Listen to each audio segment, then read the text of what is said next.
You can drown without ever going near water. No lake, no ocean, no boat. You can be standing in your own kitchen in the middle of an ordinary afternoon, holding the cleanest, purest drink on the planet, and doing exactly what everyone has always told you to do. Hydrate, drink more, stay ahead of it. And if you drink enough of it fast enough, that glass in your hand can kill you.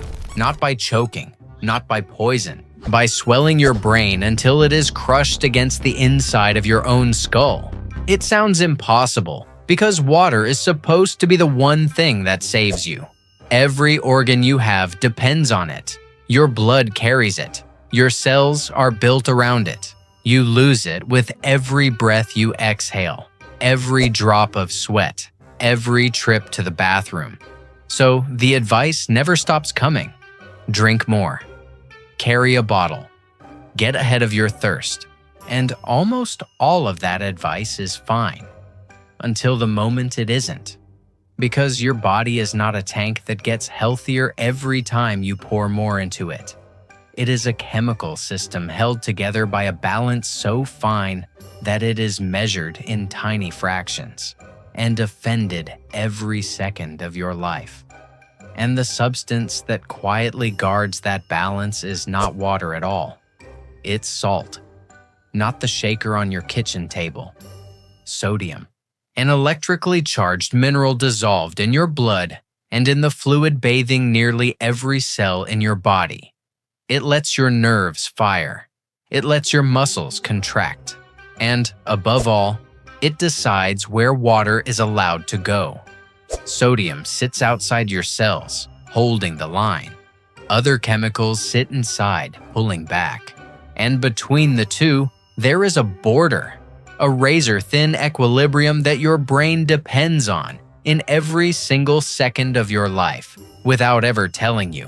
Now, here's the part almost nobody understands. Most people think that drinking water simply adds water to your body. It doesn't. It changes the concentration of everything already inside you. Imagine a bowl of soup. Pour in a cup of water and it's still soup. Pour in another, and another. The salt in that bowl never disappears. Not a single grain leaves. But eventually, there is so much water surrounding it that the soup stops being soup. Your bloodstream works exactly the same way. When someone drinks far more water than their body can clear, the sodium in their blood doesn't vanish. It gets diluted, spread thinner and thinner, until the concentration drops below the line your body is built to defend. There's a name for that state. Doctors call it hyponatremia, abnormally low blood sodium. It sounds clinical. What it does to you is not. And this is where you meet the real limit, the number that sits at the center of this entire story. Your kidneys are extraordinary. They filter your entire blood supply over and over, deciding every moment how much water to keep and how much to send away. But they are not infinite. Clinicians often cite a ceiling of roughly 1 liter per hour. That's about the most water a healthy pair of kidneys can typically clear in an hour under ordinary conditions. 1 liter, that's it. That is the drain in the bottom of the sink, and it does not widen because you're thirsty or determined or scared of the heat. So picture what happens when the water comes in faster than that. You may feel bloated. Your stomach may slosh. And then the symptoms begin. And here's the cruelty at the heart of this. The symptoms look exactly like something else. Headache, nausea, vomiting, fatigue, dizziness, confusion, which is precisely what dehydration feels like. So the person, feeling awful, reaches the only conclusion they've ever been taught to reach. I must not be drinking enough. And they drink more. Now, the water starts crossing a line it was never meant to cross. Because water follows concentration, it moves toward wherever there is more dissolved salt. And if the fluid outside your cells has become too dilute, water begins seeping into the cells themselves. In most of your body, there is somewhere for that extra water to go.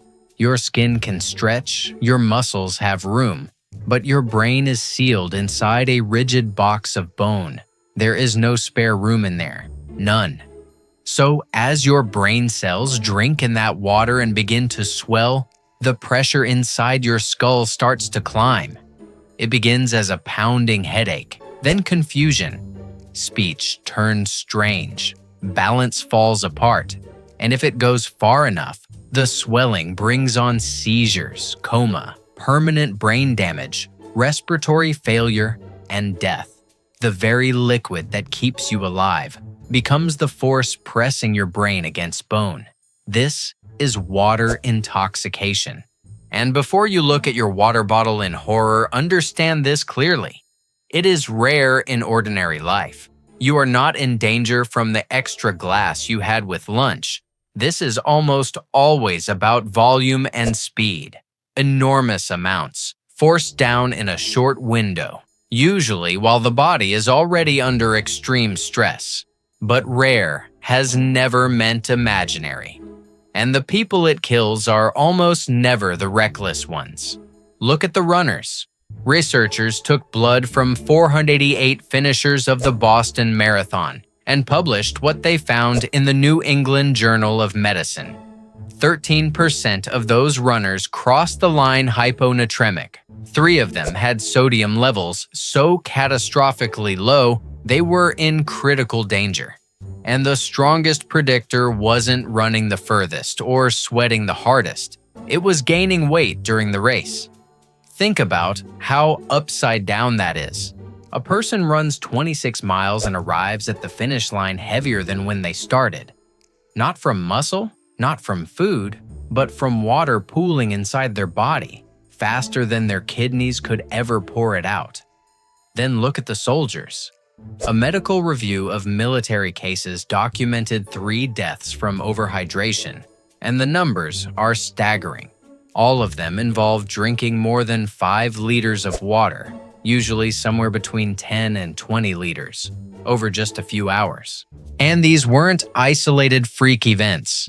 Between 2008 and 2023, the U.S. military health system logged over 1,800 cases of exertion-related hyponatremia among active service members, recruits, people following orders, people being told to drink.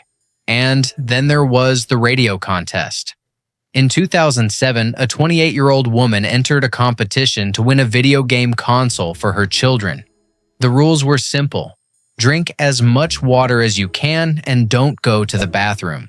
She drank an estimated 6 liters over about 3 hours. She went home with a headache. She died that same day.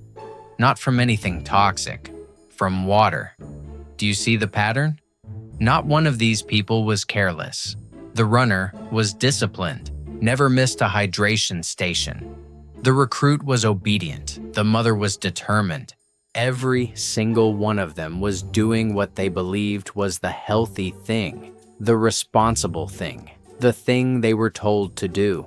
That's what makes this so much colder than an ordinary danger. It doesn't punish neglect, it punishes zeal. And your body makes it worse, right when you need it least. Under hard exertion, under pain, stress, nausea, heat, your body can release hormones that tell your kidneys to hold on to water, to stop letting it go. So exactly when you're carrying too much fluid, the drain narrows.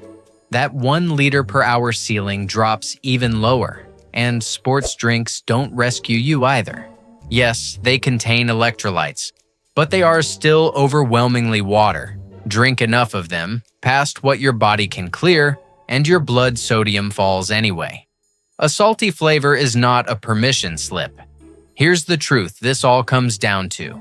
Biology does not care about a substance's reputation. Oxygen keeps you alive, and too much of it, at too high a pressure, damages your lungs. Sunlight builds vitamin D in your skin, and too much of it burns that same skin off. Water is no different. There is no substance so pure that dose stops mattering, and no rule of thumb, not 8 glasses, not a gallon a day. That is a law of nature.